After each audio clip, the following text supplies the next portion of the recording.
مدينة مدينة مدينة النبي مدينة مدينة مدينة النبي مدينة مدينة مدينة النبي مدينة مدينة That's where I wanna be بدر علينا طلع البدر علينا مدينة مدينة طلع البدر علينا من ثنيات الوداع وجب الشكر علينا ما دعا لله داع أيها المبعوث فينا جئت بالأمر المطاع.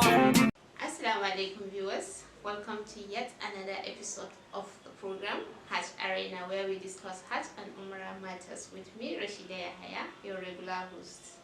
As the course continued to get clearer, we linked up with JAIZ Bank, who is a major stakeholder in Hajj affairs, to tell us on matters arising regarding the registration of intending pilgrims against 2022 Hajj through the Hajj Savings Scheme policy. Our discussant today is Mr. Isha of the JAIZ Bank, and he will feed us on all that we need to know at this moment. However, here's our segment on Hajj. Today's Is one of the compulsory part of their Hajj, which some scholars consider to be necessity aspect of their Hajj. And if Jamura is to be done in different places, and it starts from the day of Eid, that is the day of Eid, that is Yawm al-Nahar. Jamura that will be done on that day is called Jamura to the Aqaba, and that is the first Jamura which is to be done after dawn. That is preferably is to be done during the period of Duha, and 7 stones is to be kicked for the Jamura. That is Jamura to the Aqaba. The other Jamuras follows in the next day. That is the day we call Ayyam Tashriq, which are 3 days for anybody who is ready to complete the activities of his Hajj. As Allah subhanahu wa ta'ala says in the Quran, وَاذْكُرُوا اللَّهَ فِي أَيَّامٍ مَعْدُودَاتٍ فَمَنْ تَعَجَّلَ فِي يَوْمَيْنِ فَلَا إِثْمَ عَلَيْهِ وَمَنْ تَأَخَّرَ فَلَا إِثْمَ عَلَيْهِ لِمَنِ days. These days are considered to be the day of Ayyam Tashriq, that is 11th of the Hijjah, 12th of the Hijjah, and 13th of the Hijjah. Muhammad sallallahu alaihi wasallam told us the importance of the day by saying that these 3 days are the day of remembrance of Allah, the day of eating and drinking, and that is the days that the Jamura, the other Jamuras, are permissible to be stoned at the position that is at Mina, where the stone will be, where the activities of the Jamura will be done. And the stones for each day is to be 27 stones. For the other 3 days, if somebody wants, as Allah says, that وَمَنْ تَعَجَّلَ فِي يَوْمَيْنِ, anybody who wants to complete his activities of Hajj within 2 days, want to complete within 2 days, there is no crime in it. That is to say, he is going to carry out the other Jamura within a day after Salah and the 2nd day after Salah, which is 11th of the Hijjah and 12th of the Hijjah. Then Allah continues saying, وَمَنْ تَأَخَّرَ فَلَا إِثْمَ عَلَيْهِ, and whosoever wishes to delay his own will be 3 days. And what we are after is that any numbers of days someone wishes to complete his activities of Hajj at Mina by doing the Jamura, stoning the pebbles to the Jamura, it is permissible for him, but the numbers of the pebbles to the stone must be completed. If one is missing or 2, there is no problem. The Jamura is still valid. But if the numbers of the stone is above, that is missing, is above 4, and upward, then he has to go and repeat the Jamra. He has to repeat the Jamra or complete wajibat of Hajj means, in the sense that if you miss it, any one of the 7 wajibat of Hajj, we have 7 of them, the composite part of the Hajj. If you miss any one of them, what you need to do is to give ransom, and the ransom is fidya. We call it fidya, which is slaughtering. You just slaughter for you. When the slaughtering is been done, then it has covered it. Sometimes someone may miss the whole Jamra. One slaughtering is enough. Sometimes someone may miss just 1 Jamra. Instead of doing the other, he did only 1, or he did 2, he missed 1. Any numbers of Jamra that someone missed in the process, it is permissible for you to just do 1 fidya, which is 1 slaughtering of animal. If that is done, it has covered for the Hajj. That is to say, in conclusion, the Hajj is valid if someone missed Jamra, but he must do what we call fidya.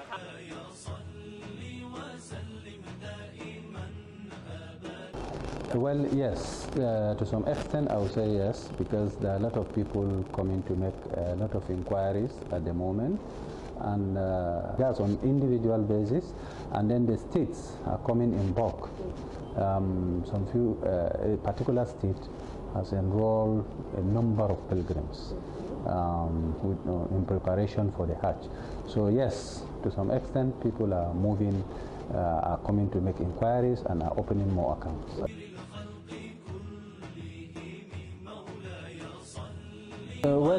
Yes, I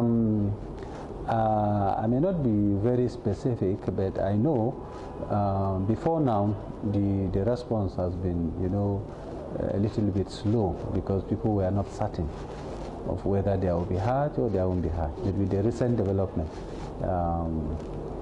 we see, I would say maybe 10% increase over what it used to be technically.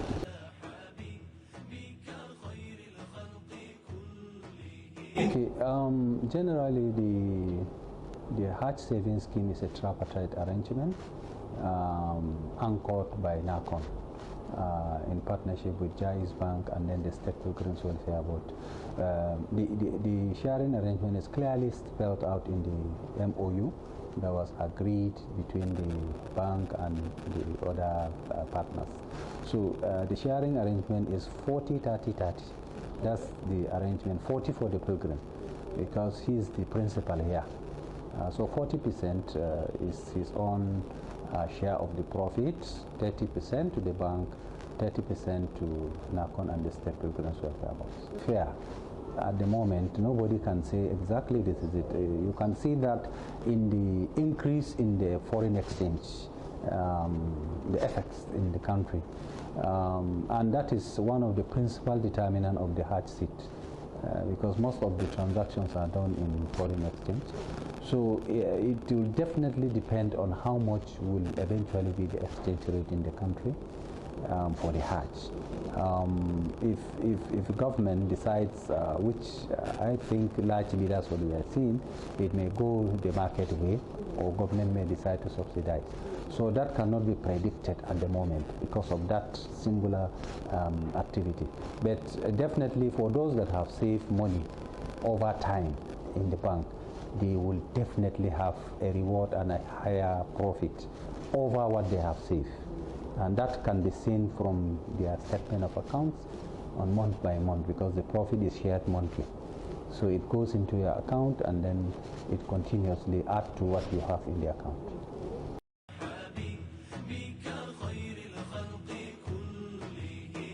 Well, at the moment,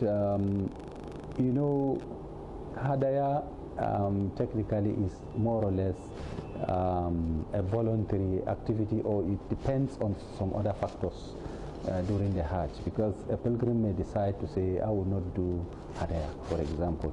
You have that option. So the Hajj, the type of Hajj you will do, but at the moment it has not been incorporated inside the Hajj savings scheme, but is part of the package generally, but it's an optional thing at the moment for a pilgrim to decide that, okay, I want to join, or I want to pay my Hajj Hadaya in JAIZ, or I will not even do. It's an option that is still open.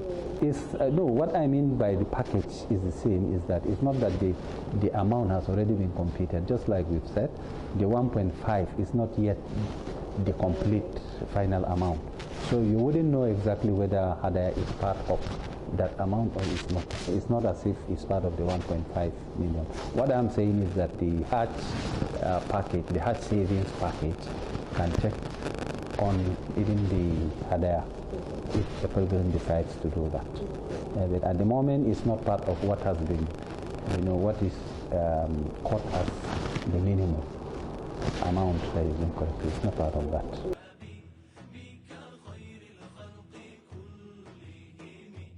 What I would want to say is that HAJJ savings scheme has come to stay in Nigeria from what we can see, because it's the best practice all over the world. And my advice to people is actually to immediately enroll, because if eventually the HAJJ takes off, it will be a queuing system, whereby a pilgrim that has not opened the account before now, or people that have opened before you, will definitely have that opportunity first before you. So it's better for people to start thinking along that line. Open your account, start saving, choose the year you want to go for HAJJ, so that you will join the queue. Because by the time this queue is actualized, you might not have it easy to just come with your money and say, I want to go for HAJJ.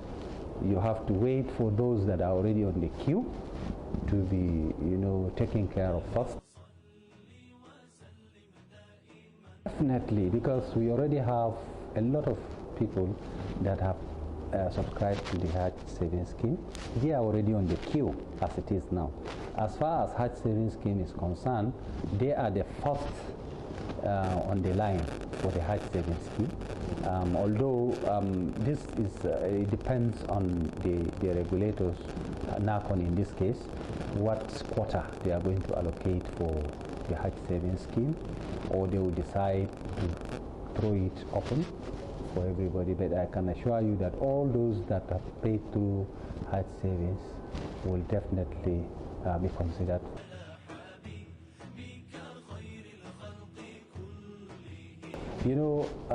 Even the 6 months we are talking about, today it's not yet certain from the Saudi authorities, because they need to make a pronouncement for all over the world. Because yes, all the signs are showing, at least today there is Umrah.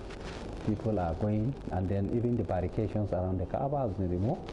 So our hope is that the Saudi authorities will make their pronouncement soon, because if that is made, that will give us the opportunity to start, drawing up our plans for the next HAJJ, and that will give us an idea of when and who. Of course, even if it's today that you decide to say, okay, there will be HAJJ.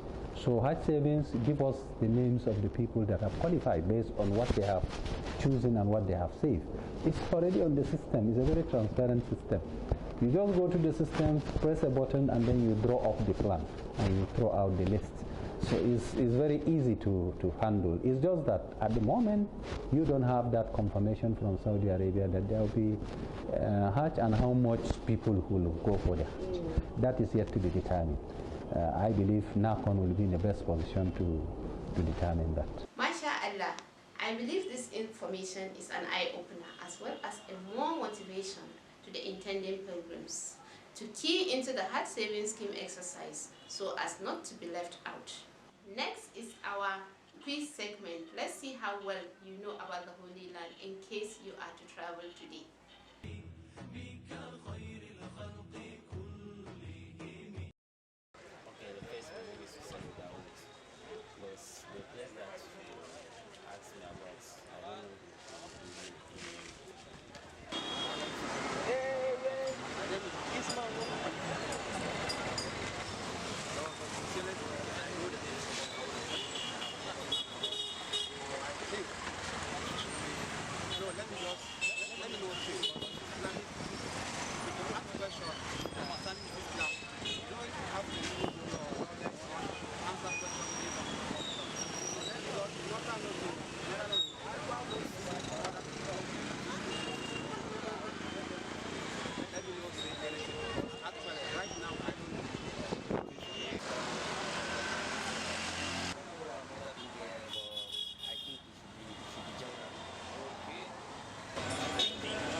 importantly, educating, because I believe that many of you out there have learned a lot about Jamrats. It was a pleasure having you today, and I hope you will keep at it with us as we bring you yet another interesting episode on the program. Watch all our videos and follow us on our various social media handles. Thank you for watching, and see you next week, inshallah. I remain yours, Rashida Aya, saying ma'as.